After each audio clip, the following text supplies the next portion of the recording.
He lived a quiet life, fixing cars and raising his daughter until one rainy night. A terrified CEO stumbled into his world, and everything he buried came rushing back. What he did next would change both their lives forever. The morning sun filtered through the faded curtains of the small kitchen, casting a warm glow on the cracked linoleum floor. Eli Turner stood at the stove, flipping pancakes with practiced ease. The sizzle of batter meeting the hot skillet filled the quiet space, broken only by the occasional hum of the old refrigerator. He moved with the calm rhythm of a man who had done this 1,000 times before because he had. In the next room, laughter bubbled up as 9-year-old Lila sat cross-legged on the worn couch, braiding the hair of a raggedy stuffed bear. She had named him Captain, and despite the frayed ear and missing button eye, he was her most loyal companion. Eli peeked around the corner and smiled. It was a soft, fleeting smile, one that barely touched his eyes but lingered just long enough to suggest warmth still lived somewhere inside him. Breakfast was always simple pancakes, orange slices, and a glass of milk. Eli placed the plate in front of Lila, kissed the top of her head, and sat across from her, sipping his black coffee in silence. He watched her eat, listened to her chatter about school, about her art project, about how she wished they had a dog. Eli nodded, offered small responses, but mostly he just listened. That's what he did. He listened. He watched. He kept things steady. The garage, just 3 blocks away, opened at 9. Turner Auto Repair didn't look like much: a tin roof, a faded sign, and a cracked parking lot, but it was honest work. Eli liked it that way. No one asked too many questions, and he didn't give too many answers. Engines didn't lie. They made noise. They broke down. They got fixed. Unlike people, as they walked to school, Lila held his hand tightly, swinging their arms with childlike exuberance. Eli felt the contrast: her warmth, her innocence against the quiet storm he kept buried inside. She didn't know who he used to be. She didn't need to. The man who once operated in darkness had disappeared long before she could ask questions. He had chosen this life in anonymity, simplicity, silence. But sometimes in the stillness of night, he felt the weight of everything he had locked away pressing against his ribs. The dreams came rarely now, but when they did, they always brought the same images: sand, gunfire, screaming, the sound of his own breath rasping behind a mask. And then the last moment, his wife's voice calling his name before the world split in two. He never spoke of it. Not to Lila, not to anyone. The school gates came into view. Lila stopped and looked up at him. "Will you be there for the art show tomorrow?" she asked. He nodded without hesitation. "Wouldn't miss it." She smiled wide, kissed his hand, and ran through the gates, her backpack bouncing behind her. Eli stood there for a moment, watching her disappear into the crowd of children, his face unreadable. Back at the garage, the day unfolded like every other. Oil changes, brake repairs, spark plugs. Eli worked with his sleeves rolled up and his head down. Regular customers liked him because he didn't talk much and always got the job done. He moved with quiet precision, his hands steady even when the world around him wasn't. He didn't see it coming. That evening, as he locked up, the street had already grown dim. Rain clouds gathered low over the city, casting a gray hush over everything. A sleek black car rolled slowly down the block, then stopped. It wasn't from around here. Eli noticed the tinted windows. Something about the stillness of it felt wrong. He narrowed his eyes. Across the street, under the flickering streetlight, a woman stood by the curb. Her car stalled. She was dressed in a tailored coat, heels unsuited for the cracked sidewalk.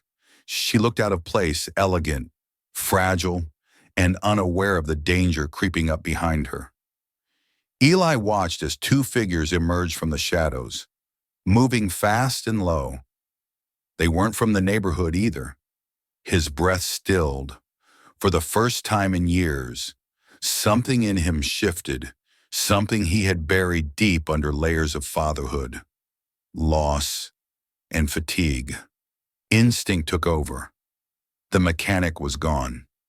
He stepped into the dark without a sound. And just like that, the quiet life of Eli Turner began to unravel. The first drop of rain landed softly on the shoulder of Ava Langston's coat. Unnoticed, she stood next to her black Mercedes, the engine dead, her phone flashing, no service. Her heels clicked against the wet sidewalk as she paced, trying to force a signal, her breath catching in frustration. She was supposed to be across town in 10 minutes, at a gala filled with people who only smiled for power. But none of that mattered now. The silence around her wasn't normal. Cities don't go quiet unless something is about to happen. She scanned the dimly lit street, run-down storefronts, shuttered windows, the faint buzz of a flickering neon sign from a laundromat. She was alone, or so she thought. Behind her, two men moved in sync, their steps muffled by the rising wind. They didn't call out. They didn't ask for help. One grabbed her arm while the other went for her bag. Ava barely had time to scream, but the scream never fully came. A blur of movement struck from the side. A third figure appeared, not like the others. He didn't hesitate. One moment, Ava was being pulled backward, her heels skidding across wet pavement, and the next, her attackers were on the ground. She stumbled and turned. A man tall, broad-shouldered, wearing a grease-stained jacket moved with surgical precision. A twist of the wrist, a crack of bone, a gasp from one of the men. It was brutal, fast, and efficient. Ava's breath hitched as she watched him dismantle them as if he'd done this 1,000 times before. The man didn't look back at her. He only muttered, "Get in the garage," before dragging the first attacker by the collar toward the curb. Ava, still shaking, didn't argue. She pushed through the garage's side door, the scent of motor oil and metal rushing up to meet her. The light inside buzzed overhead, cold and clinical. Eli followed a moment later, locking the door behind him. He wiped his hands on a rag and tossed it aside, barely winded. For a long moment, Ava just stared at him. "Who are you?" she whispered, her voice hoarse. Eli didn't answer. He didn't even look at her. Instead, he checked the window, listened to the rain, then finally said, "You're safe now." She flinched when he moved past her, but he kept a distance measured, respectful. She noted the way he moved, how deliberate it was. His eyes never panicked. They were calm, calculating, not the eyes of a mechanic. "I need to call someone," she said. "You can't." "Not yet," he replied, tapping his phone. "They were watching you. Someone wanted this done quiet." Her pulse quickened. "You think this was planned?" He finally looked at her. "They knew where you'd be. That's not random." Ava stared at him, the weight of his words slowly sinking in. Everything about her life had been tightly managed, locked behind assistants, drivers, and boardrooms. No one had ever gotten this close. No one was supposed to. "I don't even know your name," she said. He hesitated. "Eli." That's all. He nodded once. "That's all you need." Outside, the rain came down harder, washing the street clean, but inside the garage, everything felt stained by what had just happened. Ava pulled her coat tighter around her, her mind racing with questions she couldn't ask yet. Eli grabbed a blanket from a storage shelf and handed it to her. She took it, unsure why the simple gesture made her throat tighten. In that moment, she realized something unnerving. The man who had just saved her life looked like someone who'd spent years trying not to be seen. And for the first time in a very long time, Ava Langston didn't feel like the most powerful person in the room. She felt small and strangely safer than she had in years. The rain kept falling, and the night, quiet at first, had just begun to unravel. The garage echoed with silence, not the peaceful kind, but the sort that buzzed with questions left unspoken. Ava sat on an overturned milk crate, still clutching the blanket Eli had given her. Her designer coat was soaked through. Mud streaked her heels. Every inch of her felt out of place. And yet, she stayed. Eli moved with calm efficiency. He wiped down the tools he'd used earlier, restacked the rags, and checked the locks again. Not once did he pace or mutter or question what had just happened. He moved like someone who had done this before, not just the fighting, but the aftermath. Ava watched him closely, the tightness in his jaw, the quiet way he kept glancing at the door, the stillness in his hands. It wasn't fear she saw. It was focus, control. "I want answers," she said finally. "Those men, they knew my name." Eli didn't respond right away. He finished checking the front door, then turned to her, his voice low and level. "Someone hired them. You were the target." Ava swallowed hard. "I run a billion-dollar company. I've been threatened before.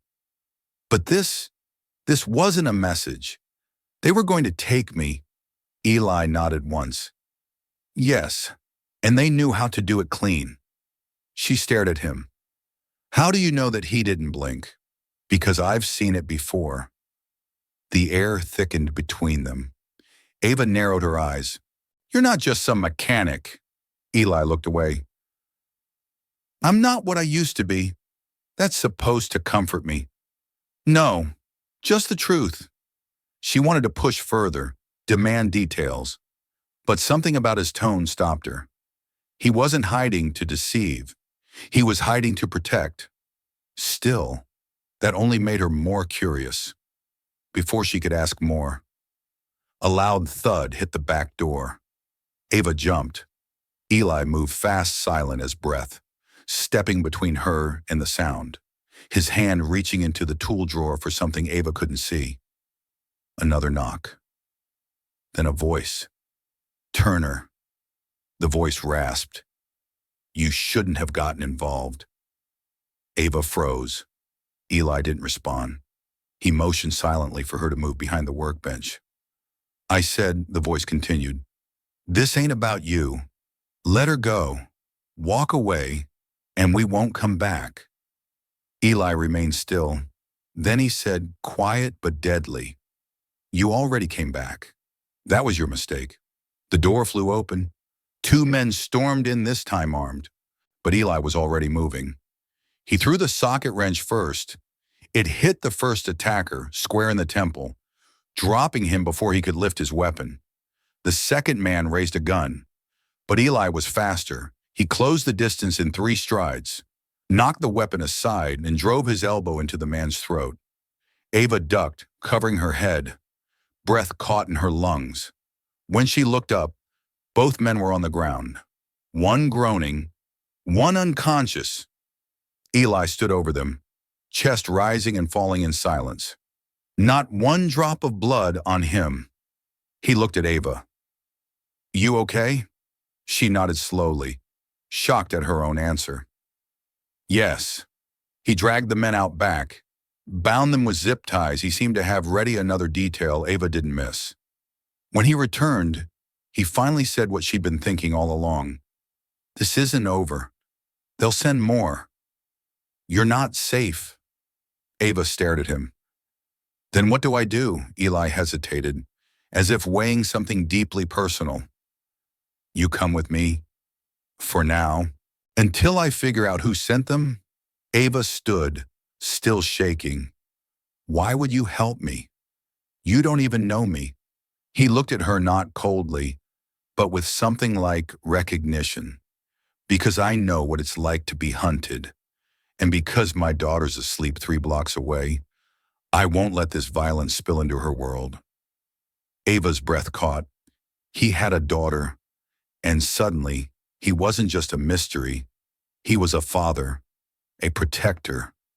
She wrapped the blanket tighter, nodded, and followed him through the side door. The rain had stopped, but something heavier hung in the air. Neither of them knew it yet, but the moment Ava stepped out of that garage and into Eli's world, everything in both their lives began to change. The apartment above the corner grocery store didn't look like much paint peeling from the window frames, stairs that creaked with every step, the smell of old wood and coffee lingering in the air. But when Eli opened the door and gestured Ava inside, she hesitated only a second. Inside, it was clean, quiet, and lived in. A small dining table, two mismatched chairs, and walls lined with children's drawings, each one carefully taped up with pride. In the far corner, a makeshift bookshelf held a few well-worn novels and some mechanical manuals. It wasn't much, but it was home.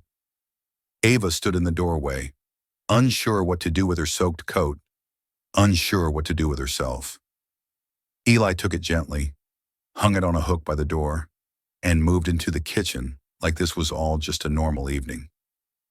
"You should eat something," he said, pulling open the fridge. She didn't reply.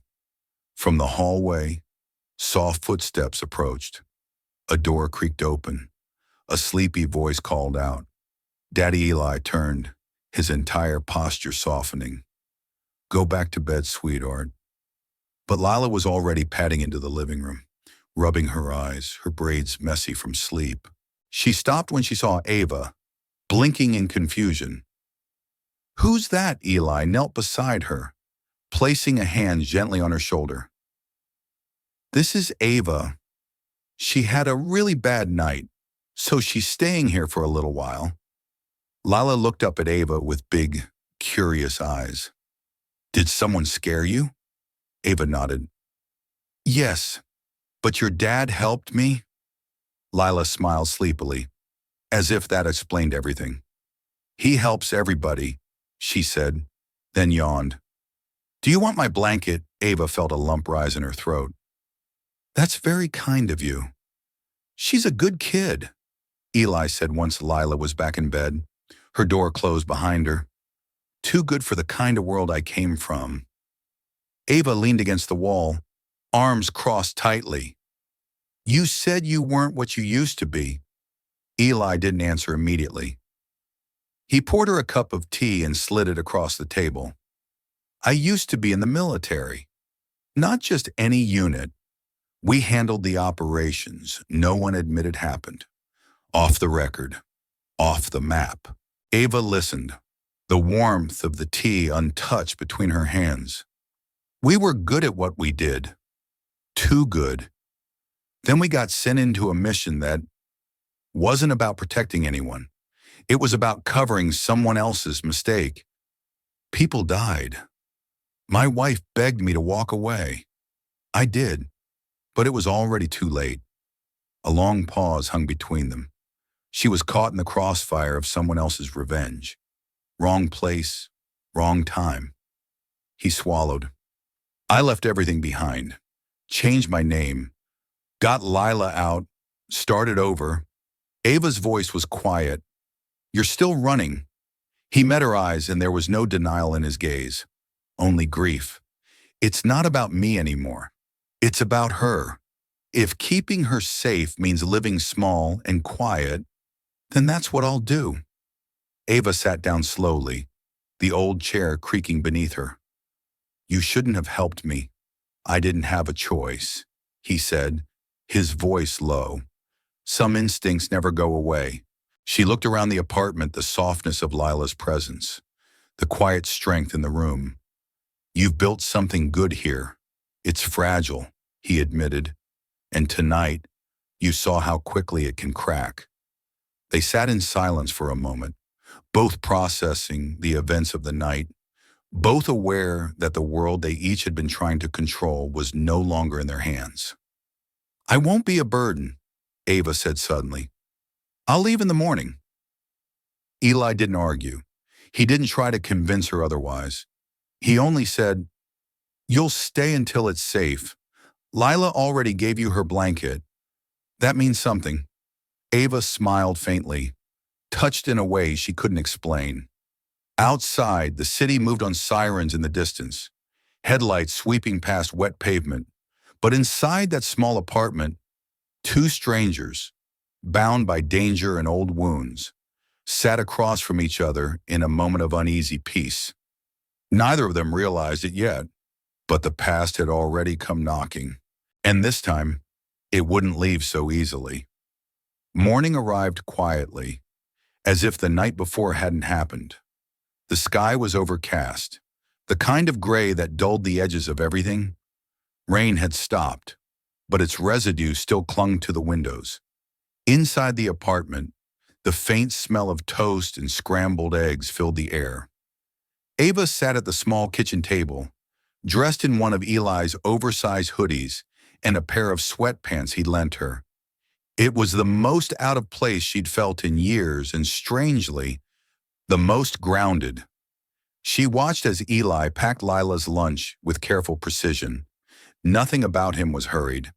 He sliced apples into neat wedges, wrote a small note on a folded napkin, and placed it gently in the lunchbox. "You do that every day?" Ava asked quietly. Eli nodded without looking up. "She likes it.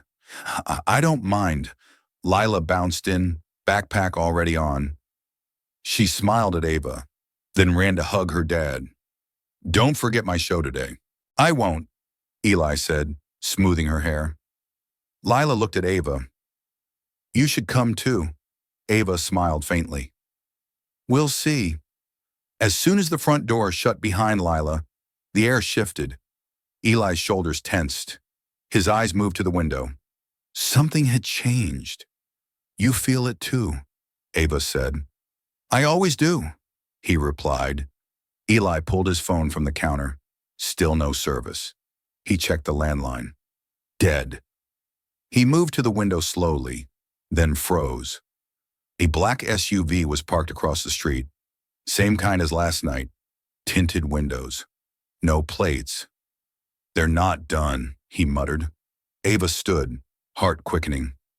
"Do they know I'm here?" "Not yet," Eli said. "But they will." He moved quickly, opening a locked cabinet near the coat rack. Ava didn't have time to process what she was seeing inside were emergency radios, burner phones, maps, and something wrapped in cloth that he didn't unwrap. Military preparedness in a mechanic's home. "You were really going to stay hidden forever," she said under her breath. "I was," he replied, "until you showed up." His tone wasn't blaming, just matter of fact. Ava hated how true it felt. A knock on the door shattered the silence. Eli moved to the side, pressed his back to the wall, and held up a hand, silent signal, for her to stay still. He glanced through the peephole, then relaxed slightly. "It's my neighbor, Mrs. Kerrigan." He opened the door a crack. The elderly woman stood there, her face pale, voice trembling. "Eli, they came to my door. 2 men, asking about you, about a woman staying here." I didn't say anything, I swear, but Eli nodded. "I know. Thank you. Stay inside. Lock your doors." She nodded and left quickly. Eli closed the door and turned to Ava. "They're working fast, probably scared after what happened last night. Whoever sent them won't stop until they finish the job, or we stop them first." Ava stepped forward. "Then let's stop them." Eli raised an eyebrow. "You don't even know what you're up against." "I know betrayal. I know boardroom sharks in designer suits who smile while stabbing you in the back. And I know someone inside my company set this up." Eli studied her face. This wasn't the guarded executive from the night before. There was steel behind her eyes now. Not defiance. Resolve. "You said we'd figure it out," she added. "So let's start." He nodded slowly. "All right, but from now on, You listen to everything I say. No improvising, no heroics. She held his gaze. I can follow orders. He almost smiled. Almost. Within minutes, they were packed. Eli locked the apartment behind them, a duffel slung over his shoulder. Ava carried only a small bag. As they stepped into the alley, Eli checked the street again. The SUV was gone, but its absence wasn't comforting. It was a warning. They're circling, he muttered, waiting for us to slip. Ava glanced back at the apartment building, at the life she had briefly stepped into. A child's drawing taped in the front window caught her eye. Lila's handwriting. My family is strong. A strange feeling gripped her. Not fear, not even anxiety. It was the sense that something fragile had been touched, and now nothing would be the same. As they disappeared into the maze of back streets, leaving the ordinary behind, neither of them spoke. There was no need. The war had returned, and this time, it had a name. They just didn't know whose name it was yet. The safe house Eli brought her to was nothing like she expected. Nestled behind an abandoned bookstore on the edge of the industrial district, it was hidden beneath a rusted trap door in the back alley. Below ground, the space was sparse but functional cement walls, 2 cots, a metal cabinet with first aid supplies, and a small generator that hummed faintly in the background. It wasn't comfort, it was survival. Ava sat on the edge of one cot, her arms wrapped around her knees. Eli moved around the room methodically, checking the locks, the air vents, the perimeter on the old monitors connected to cheap but effective security cameras. Neither of them had spoken much since leaving the apartment. The silence wasn't awkward, it was heavy. Both carried stories too complex for small talk. Finally, Ava broke the stillness. When was the last time you trusted someone Eli didn't turn around? It's been a while. She nodded, not expecting more. But then, after a long pause, he spoke again. My wife's name was Mara. She had a quiet voice, but a sharp mind. She used to joke that she fell in love with me because I was the only man who looked more tired than she did. Ava looked up. He wasn't smiling. His face was still, his tone even. But something in his voice trembled slightly beneath the surface. She hated the military life, the secrecy, the waiting, the not knowing if I'd make it back. He paused, but she stayed until the day she couldn't. Ava leaned forward. What happened? Eli exhaled, slowly, as if forcing the air out of his lungs took more effort than he expected. She picked Lila up from daycare. It was supposed to be just another afternoon. I had already left the unit by then trying to build something normal. But one of the men I helped put away didn't forget. He found us. I wasn't home. He finally turned to face her, eyes dark and full of something too deep for words. They wanted to hurt me. So they took her. Ava didn't move. She barely breathed. I got there too late. Lila was hiding in the closet, holding her mother's necklace. She was 3. He looked down. That's when I disappeared. I burned every ID, cut every contact. Lila doesn't even know my real last name.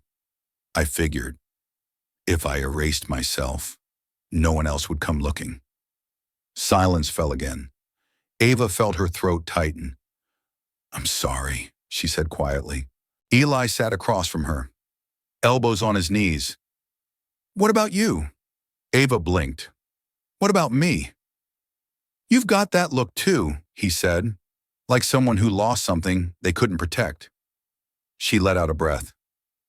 I lost my brother. Eli's eyes softened. We grew up in a mess. Drugs, eviction notices, bounced between relatives who didn't want us. He was younger, smart, sensitive. I protected him, always did. Her voice cracked slightly. Then I left for college, full ride. Thought if I made it out, I could bring him with me someday. She closed her eyes, trying to hold herself together. While I was building my future, he overdosed in a halfway house. I never got the call. I was in a meeting. Eli didn't interrupt. He just sat with it. When I showed up to identify the body, I couldn't even remember the last thing I said to him.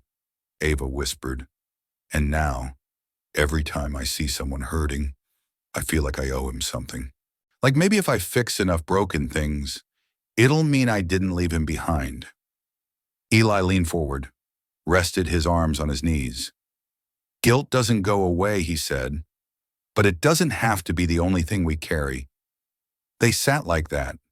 Two people pulled from entirely different worlds, bonded not by what they had, but by what they had lost. The silence that followed was different this time. Not empty, not cold. It was the kind of silence that sits between two people who have finally let part of the truth out into the open. Eventually, Ava stood and walked toward the door. We need to talk to someone inside my company. Someone I can still trust. Eli nodded. We will, but we do it on my terms. Controlled environment, eyes everywhere. Ava turned back, holding his gaze. You're not who I expected. Eli's expression didn't change. Neither are you. Outside, the storm had passed. But inside that concrete bunker, something fragile had been cracked open, two wounded lives no longer pretending to be whole. And for the first time in a long while, they weren't running alone. The following morning began with gray skies and quiet resolve. Eli and Ava moved through the back streets like shadows, careful, unnoticed. Their first stop wasn't a corporate office or high-tech command center. It was a narrow brick building tucked between a barber shop and a shuttered laundromat. No sign, no cameras, just a rusted metal door with a red handprint painted near the handle. Ava hesitated. Where are we? Eli didn't answer right away. He knocked 3 times, paused, then knocked once more. The door opened. Inside stood a woman in her 60s with silver locks and eyes that missed nothing. Her name was Bernice, and she didn't flinch when she saw Ava. She only raised an eyebrow. So this is the trouble, she asked Eli. She's the target, Eli said, and someone powerful wants her gone. Bernice stepped aside. Then we don't waste time. The interior was sparse but humming with quiet activity. A few men and women, some in maintenance uniforms, some in street clothes, sat at makeshift desks with outdated laptops and radios. It wasn't flashy, but it was organized. This isn't some underground militia, Eli told Ava as they walked. It's something better. It's the people no one sees, but who see everything. Bernice added, we're ex-cops, bus drivers, teachers, veterans. This neighborhood, we take care of our own. And when Eli calls, we answer. Ava looked around, her mind recalibrating. She had spent her career surrounded by wealth, contracts, data, and yet, in this small room with peeling paint and mismatched chairs, she felt safer than she had in any boardroom. Eli pulled up a chair. We need eyes on Langston Tech, security logs, personnel files. There's someone inside feeding information to the people who tried to take her. Bernice nodded to a young man hunched over a terminal. Milo, get to work. Ava leaned closer. You trust these people with your life I already have, Eli said simply. In the hours that followed, the room shifted into quiet motion. Coffee brewed, radios crackled, Milo tapped away at keys, occasionally muttering about encrypted firewalls and suspicious log entries. At one point, Bernice brought Ava a cup of tea. We all carry wounds, she said gently, but some of us learn how to stop the bleeding in others. Ava looked at her, surprised by the kindness. You all live like this off the grid. We live close to the ground, Bernice replied. The system doesn't always protect people like us, so we protect each other. Ava sat back, stunned by how much she had underestimated people outside her world. She had spent so long rising through ivory towers that she forgot what community looked like without prestige or profit. Milo spun around in his chair. Got something. There's a secure file access log from Ava's executive server, timestamped 2 days before the ambush. It was accessed remotely twice. Can you trace it? Eli asked. Already did. IP routes through a masked location, but bounced once through a subdomain that belongs to Langston's head of finance, Jeremy Kent. Ava's face froze. Jeremy's been with me since the beginning. He was like family. Eli looked at her carefully. Then he knows everything about you, your habits, your passwords, your travel patterns. Ava clenched her fists. If it's true, he used my trust as a weapon. Bernice stepped forward. You want justice, but justice ain't revenge. You gotta be smart, calm, tactical. Eli nodded in agreement. This changes the plan. We bring him out, make him expose himself. Ava took a breath. I'll do it. I'll call him, set a meeting, somewhere I control. No, Eli said. Somewhere we control. That evening, the network came alive. Word spread through the neighborhood. People who had once been invisible janitors in Ava's building, delivery drivers, front desk clerks offered eyes and ears. They weren't soldiers.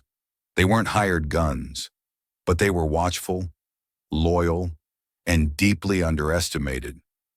As night fell, Ava stood on the rooftop beside Eli, overlooking the quiet streets below. The city looked different from here, not intimidating, but human. She turned to him. You built something here, not just for Lila, for all of them. I didn't build it, he said. I just stayed long enough to earn their trust. She nodded. I want that. Not just the truth about who tried to hurt me. I want to live in a world where people matter again. Eli looked at her, his voice quiet, then stayed long enough to earn it. Below them, the city moved, quiet, patient, watching. Tomorrow, they would bait a traitor. But tonight, they stood not as CEO and soldier, but as two people slowly beginning to understand what power really looks like when it belongs to everyone. Ava sat in the back seat of a modest sedan borrowed from Bernice's garage, staring at her own reflection in the side mirror. Her appearance was deliberately plain loose blazer, natural makeup, hair tied back, not the polished image of a CEO. That woman belonged to a different world, and today she had to vanish into this one. Eli sat beside her, scanning the street. Across from them, an unassuming cafe waited selected, not for comfort, but for visibility and control. Inside, every corner had been swept, every exit covered. Milo sat 2 tables down with a laptop disguised as a food tray. Bernice waited out back in a delivery van. Neighbors occupied nearby benches, pretending to read, but watching everything. Ava's phone buzzed once. A text from Jeremy Kent. On my way. 10 minutes. Eli turned to her. You ready? Ava nodded, but her hands betrayed her. She pressed them flat against her lap, trying to steady the tremble. I trusted him. Eli. I let him into every part of my life. I know, Eli said gently. That's why this will work. She looked at him. And if it doesn't, Eli didn't blink. Then we make sure you walk away, no matter what. Minutes passed slowly. Then, through the tinted glass, she saw him, Jeremy, tall, composed, stepping out of a sleek black car, wearing the same polished calm he always had. He adjusted his collar, checked his phone, and walked toward the cafe. Ava stepped out of the car alone. Inside, the atmosphere was calm, almost too normal. Jeremy greeted her with a soft smile, the kind she'd seen 100 times in meetings. "Ava, you look well. I've had better weeks," she replied coolly. They sat across from each other, and for a long moment, neither spoke. "You said this was urgent." Jeremy finally said, "It is." Ava said, "I need to know who tried to have me kidnapped." Jeremy laughed softly. "That again. Come on, Ava. You were probably just in the wrong place at the wrong time." "I wasn't," she said flatly. "And you know it." His smile faltered. Just a flicker, but Ava saw it. "Someone accessed my executive server using a masked route. The signal bounced through your department's internal network. Twice." He leaned back. "You're accusing me. I'm asking for the truth. Before I take this to the board." Jeremy's expression hardened. "You wouldn't survive that. Ava, you'd burn everything down, including yourself." That was the moment she knew. It was him, the man she had promoted, the friend she had trusted, the person who had memorized her schedule, her passwords, her fears. "You sold me out," she whispered. He looked at her coldly. "You stopped listening to people like me. You stopped seeing the ground you built your empire on. You wanted clean deals, clean numbers. But the real money, it doesn't come clean." Ava clenched her jaw. "So you handed me over to be taken. I handed you over to a correction." Jeremy said, "You became a liability." The rage that rose in her throat was sharp and sudden, but before she could speak, Eli was already moving. He emerged from behind the counter in one swift motion, gun drawn but low, eyes fixed on Jeremy. In the same moment, Bernice stepped through the rear kitchen door with two neighborhood men who closed the exits. Milo stood, laptop in hand, playing back the audio feed. Jeremy paled. "What is this, your confession?" Eli said. "Recorded, archived, already sent to 3 external backups. You can't do this." "We already did," Ava said, her voice calm now, steadier than she expected. "You forgot something. Jeremy, I may have built my company in glass towers, but real power lives closer to the ground." He lunged for the phone in his pocket, but Eli stepped forward and pinned him to the wall, firm but controlled. "No more running," Eli said. "Not for any of us." They turned Jeremy over to federal contacts through an anonymous tip sent by Bernice's network. No corporate headlines, no press, just justice carried out in silence, the kind that mattered most. Back in the car, Ava sat quietly for a long time. "It's over," she finally said. "Not yet," Eli replied. She turned to him, confused. "You've got a company to rebuild, and a life." She smiled faintly.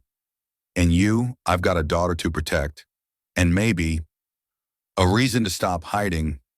They didn't speak the rest of the drive, but in the quiet between them was a new kind of understanding earned not through rescue, but through respect. The trap had worked. The traitor was gone. But their story was just beginning. The Langston Tech headquarters loomed like a glass cathedral, sleek, towering, and indifferent to the lives lived within it.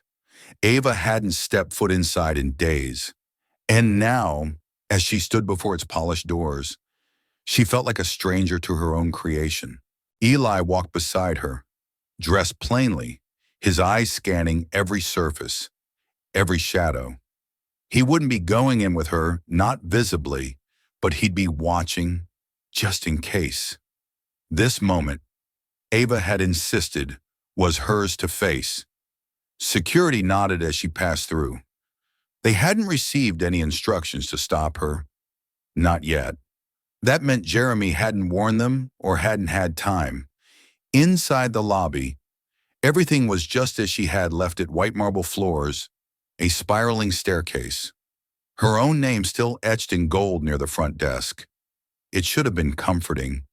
It wasn't. Her executive assistant, Claire, blinked in disbelief when she saw her. "Ms. Langston, are you?" "Okay, I will be," Ava replied. "Is the board in the main conference room?" Claire hesitated, then nodded. "They're waiting." Ava thanked her and walked down the corridor with the quiet focus of someone who had nothing left to prove. Her heels clicked steadily, each step a return to the place she had built now stained by betrayal. When she opened the conference room door, the room fell silent. 12 men and women stared back at her, some shocked, some confused, and one Jeremy Kent sitting at the head of the table, wearing her seat like it had always been his. He stood slowly, the picture of false professionalism. "Ava, you're alive." She didn't answer. She closed the door behind her and set a small device in the center of the table. It played back the recording, his voice, his words, his confession. The silence that followed was suffocating. "You handed me over," Ava said quietly, "to be kidnapped, to be silenced. And then you sat here, in my chair, like nothing happened." Jeremy looked around the room, desperate for support, but there was none. One of the board members leaned forward. "Jeremy, is this true?" Jeremy opened his mouth to speak, but Eli's voice came through the speaker next. "Don't bother lying. We've got digital traces of the file transfers, call logs, offshore accounts, and a full backup of the confession. The authorities already have it. This is just your last chance to look her in the eyes." Ava took a slow step toward him. "I gave you everything. I trusted you with the parts of this company that no one else could touch. And you sold me. For what power profit?" Jeremy's voice cracked. "You left us behind. You stopped listening to the people who helped build this. You were protecting your image, not your people." "I was protecting a vision," she said. "But I see now that vision didn't include the people who had no voice.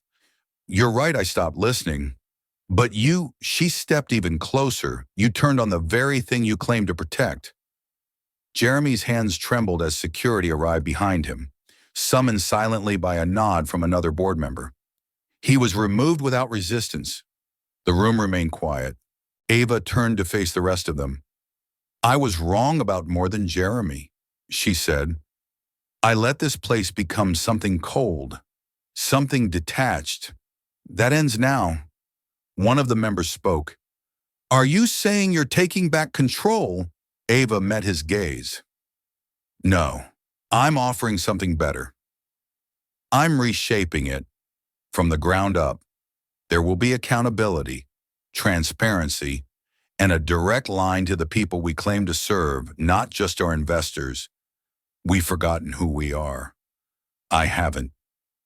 She left the boardroom without waiting for a response. They could follow or they could fall away. Either way, she wasn't going back. Eli was waiting for her outside, leaning against a column in the shadow of the building. "How'd it go?" he asked. "They heard what they needed to hear." She replied, "So did I." He studied her face. "You all right?" Ava paused, then nodded. "I finally said everything I'd been holding in for years." They stood for a moment in the sunlight breaking through the gray clouds above. Everything felt different now, lighter, sharper, alive. "I want to see Lila," Ava said suddenly. "I want to be there for her show." Eli's face softened. "She'll like that." They walked together through the city, not as protector and protected, not as savior and survivor, but as something closer to equals. Two people who had faced betrayal and answered it with truth. The war was over, but the healing had just begun. The school auditorium was small, with folding chairs lined unevenly and art projects taped to the walls with crooked pieces of tape. But to Lila, it was the grandest stage in the world. The lights above buzzed faintly, and the air smelled of crayons, paper, and the sweet nervousness of children waiting for their moment. Eli stood in the back row, his arms folded loosely, eyes locked on the stage. Beside him, Ava sat quietly, dressed simply, her hair tied back, no cameras, no press. Just her, blending in with the other parents, clutching a small paper program that read Spring Creativity Showcase. "She doesn't know I'm here yet," Ava whispered. Eli glanced at her. "She will. Just wait." The curtain pulled back to reveal a group of second graders in mismatched costumes. Lila stood front and center in a cardboard tree, her cheeks flushed pink. As the performance began, part song, part poem, part chaotic storytelling, Ava watched her carefully, as if trying to memorize every small movement. It wasn't perfect. Kids missed lines. Someone sneezed, and one child burst into tears midway through. But it was real, pure, and somehow exactly what Ava needed. When it ended, Lila stepped down from the stage, scanning the crowd. Her eyes widened when she saw Ava. She ran straight to her, skipping steps. "You came," Lila beamed, wrapping her arms around Ava's waist. Ava knelt down to her level, a rare softness in her eyes. "I wouldn't miss it." Lila smiled. "Did you see the part where I was the wind I did?" Ava said, holding back tears. "You were perfect." Later, as the crowd cleared and children ran wild through the gym, Ava and Eli sat on a bench beneath a mural painted by the students' blurry trees. Stick figures and handprints in every color. "I forgot what this feels like," Ava said quietly. "To sit in a place that's messy and loud and full of life." Eli nodded. "It's not glamorous, but it matters." She looked at him.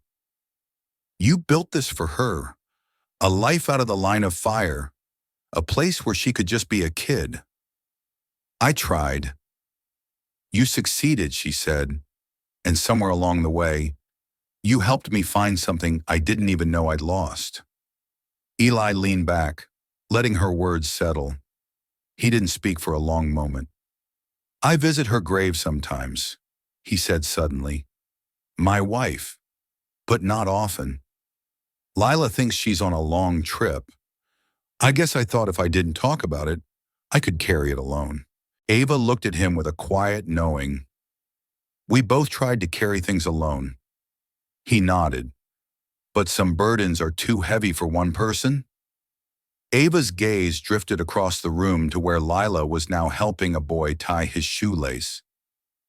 "What you gave her, it's what I used to dream about for my brother. Safety, normalcy, just belonging." Eli looked at her, a question in his eyes. "What do you want now?" She took a breath. "Not the company, not the spotlight. I want roots. I want mornings that start with coffee and pancakes. I want to invest in something I can actually feel." He smiled faintly. "Sounds like you're starting to understand the neighborhood." "I think I am." There was a pause. "I have a cabin," Eli said. "Few hours north. No phones. No noise. Just trees, wind, and time to think. Lila and I go there when things get heavy." Ava turned to him slowly. "Would you ever bring someone with you?" He met her gaze. "If she's not afraid of quiet—" "I'm not," she said. "Not anymore." Outside, the afternoon sun poured through the windows in golden streaks. Ava looked down at her hands, then at Eli's, worn, steady, always prepared. She didn't reach for them, not yet. But in that moment, she realized she didn't have to rush the healing. It was already happening in the small gestures, in the return smiles, in the quiet moments like this one.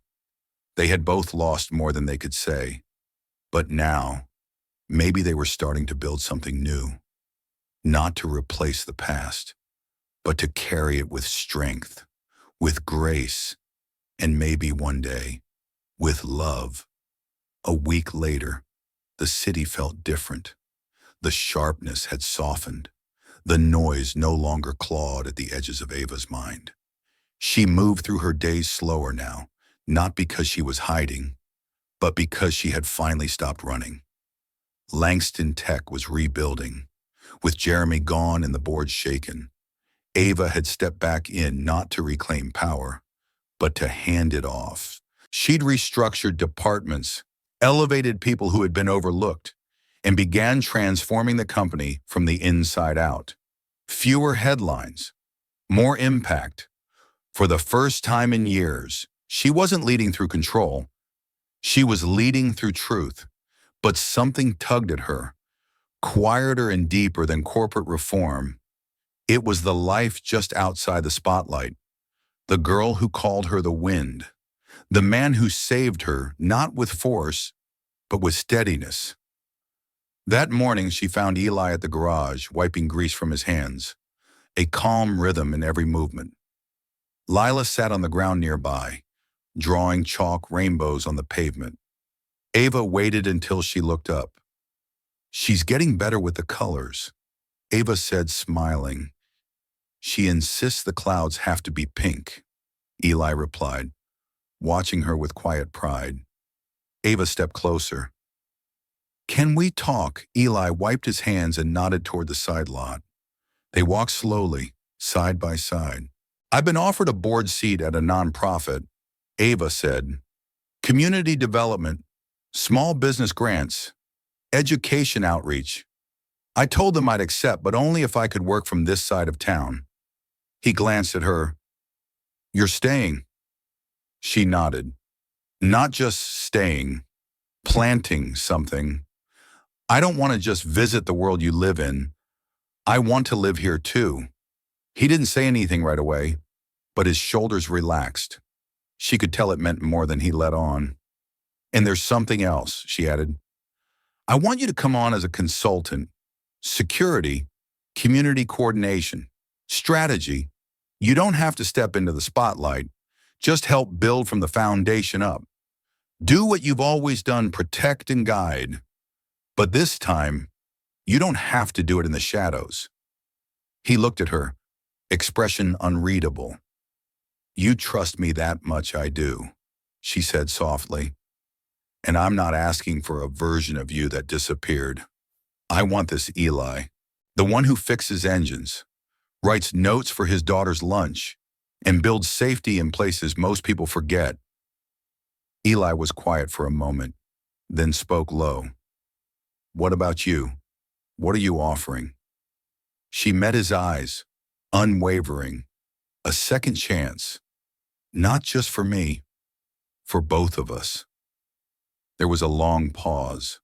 The wind picked up, sending a few of Lila's chalk drawings scattering like confetti across the pavement. "I don't know if I know how to live like that," Eli said. "You don't have to know how," she replied. "You just have to want to." He turned toward her, slower this time, more open. "Come to the cabin with us this weekend." She blinked, surprised. "You mean it? It's not much. Just trees and quiet. But I want Lila to see that this thing, whatever it is between us, isn't just temporary." Ava nodded, her voice quiet. "I want that too." As they turned back toward the garage, Lila looked up and called out, "Can Ava come to movie night tonight?" Eli glanced at Ava, a subtle grin tugging at his mouth. "Only if she brings popcorn," he said. Ava laughed. The sound light on free. Deal. For the first time, she wasn't walking away from something. She was walking toward it. The offer had been made by both of them, not in contracts or signatures, but in eye contact, shared burdens, and small, consistent kindness.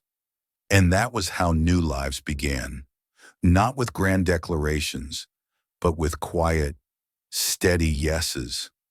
The cabin sat at the edge of a lake that didn't show up on most maps, tucked between rows of towering pine trees that whispered when the wind passed through. It wasn't large, just 2 bedrooms, a fireplace made of stone, and a porch that faced the water, but it felt like the kind of place time forgot, safe, untouched. Ava stood on the porch that first morning, wrapped in a flannel blanket, watching the early mist curl above the lake. She held a warm mug between her hands, not rushing the moment. Behind her, inside the cabin, she could hear Lila's laughter as she chased a moth across the kitchen, while Eli pretended not to see the trail of cereal she left behind. It was the kind of morning Ava had only dreamed of in the rare quiet moments between board meetings and crisis calls. But now, it was real. Eli joined her outside, steaming coffee in hand. He stood beside her, silent at first, no need to fill the air with talk. She slept through the night, he said finally, glancing toward the cabin. So did I, Ava replied softly. Eli gave a small nod. She asked last night if this meant we were a family now. Ava's heart lifted, then paused. What did you tell her? I told her families don't always look the same, but the ones that stay, that show up, the ones that choose each other, they count. Ava smiled, but there was something behind it, a question, a quiet fear. I still don't know where I fit, she admitted. In your world, in hers. Eli turned toward her. You don't have to fit, just be here.